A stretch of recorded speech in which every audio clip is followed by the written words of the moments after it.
గుర్తుకొస్తున్నారు. కార్మిక వర్గాల్లో బలపడేందుకు BRS plan, ఓడిపోయాక నిరసించిన అనుబంధ సంఘాలు, వారికి దగ్గరయ్యేందుకు గులాబీ యత్నం, మే నుంచి 15 రోజులకు కార్యక్రమం, కార్మిక వర్గాల సమస్యలపై కేంద్రీకరణం, స్థానిక పౌరుల లబ్ధికి అపసోపాలని చెప్తా ఉన్నాడు. కాకుల్లో ఏకం కావాలి, కష్టకాలంలోనే నాయకుడికి విలువ తెలుస్తుంది. కమ్యూనిస్టు ప్రభుత్వాలు కూడా బీడీ కార్మికులకు పెన్షన్ ఇవ్వలేదు.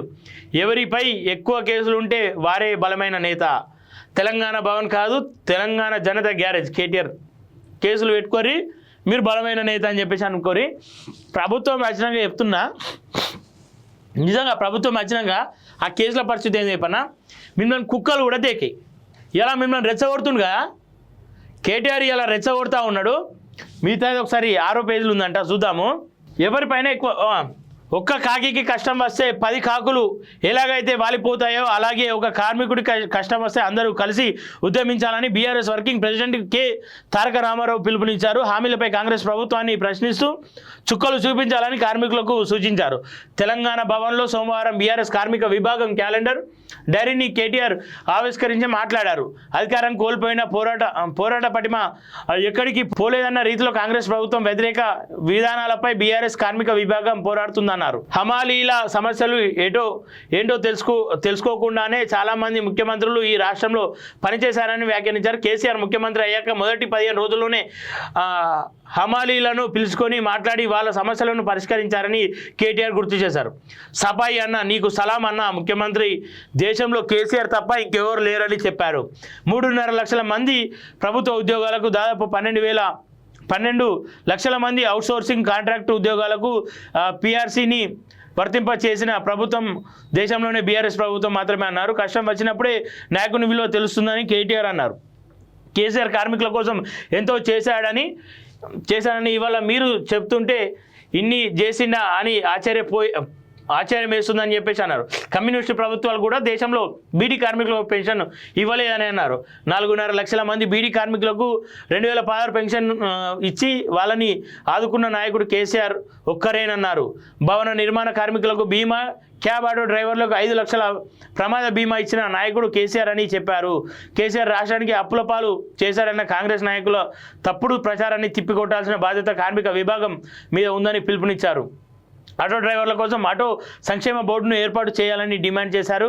కేంద్రం రాష్ట్ర ప్రభుత్వాల విధి విధానాలపై కార్మికులు నష్టపోతున్నారని ఆవేదన వ్యక్తం చేశారు. 33 జిల్లాలకు బీఆర్ఎస్ కార్మిక విభాగాన్ని కొత్త కమిటీలు, కొత్త నాయకులను ఎంచుకోవాలని సూచించారు. రేవంత్ రెడ్డికి చుక్కలు చూపించే నాయకులకు ఎన్నుకోండి, కేసులు భయపడొద్దు అన్నారు. పార్టీ నాయకత్వం లీగల్ సెల్ కార్మిక విభాగాన్ని అండగా ఉందన్నారు.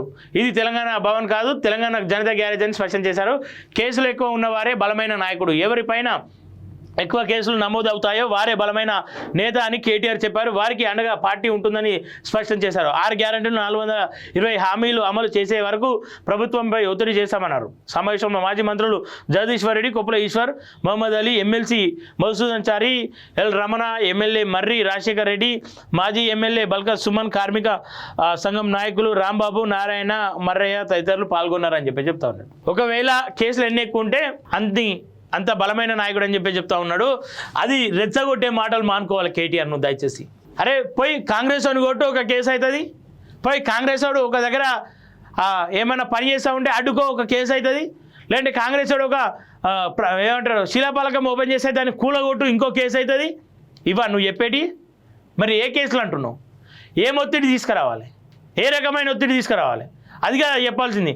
కేసులు అయితే నాయకుడా అట్లా అని చెప్పేసి అంటే దొంగతనం చేసేటోని మీద 1000 కేసులు ఉంటాయి, 100 కేసులు ఉంటాయి. వాడు నాయకుడు అయిపోతాడా? ఇలా పర్సు కొట్టేస్తే ఒక కేసు అవుతుంది. వాడు నాయకుడా? ఏ రకమైన కేసులు ఉంటాయి? ఏం కేసులు పెట్టుకోమంటావు? వాళ్ళ జీవితాలను ఎటువాగం చేసుకోమంటావు? మధ్యతరగతి కుటుంబాలు నీకోసం పనిచేస్తూ ఉంటే వాళ్ళ మీద కేసులు అయితే వాడిని నాయకుడిగా నువ్వు గుర్తిస్తావు. లేకపోతే వాడు నాయకుడు కాదు.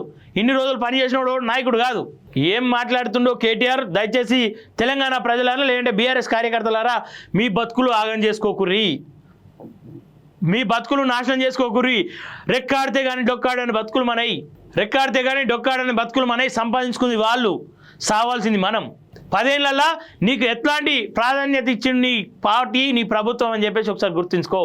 ఎన్నిసార్లు నీకు పిలుపునిచ్చిండు కేటీఆర్ అని గుర్తుంచుకో. ఎన్నిసార్లు కేసీఆర్ నీకు పిలుపునిచ్చిండు గుర్తుంచుకో.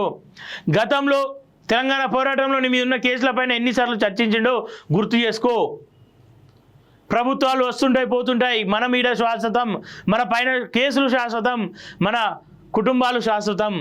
మన కుటుంబాలను ఆగం చేసుకునే మాటలు వాళ్ళు చెప్తూ ఉన్నారు. దయచేసి ఆ సందర్భం ఆ దిశగా నడవకుర్రి. పోరాటం చేయరు తప్పులేదు, కానీ కేటీఆర్ చెప్పిండు కదా నా మీద కేసు కావాలని చెప్పేసి ఆ తప్పుడు పోరాటాలు చేసిరనుకో మీ జీవితాలు నాశనం అయితే, మీ జీవితాలు సంకనాగిపోతాయి. నిజం చెప్తున్నా.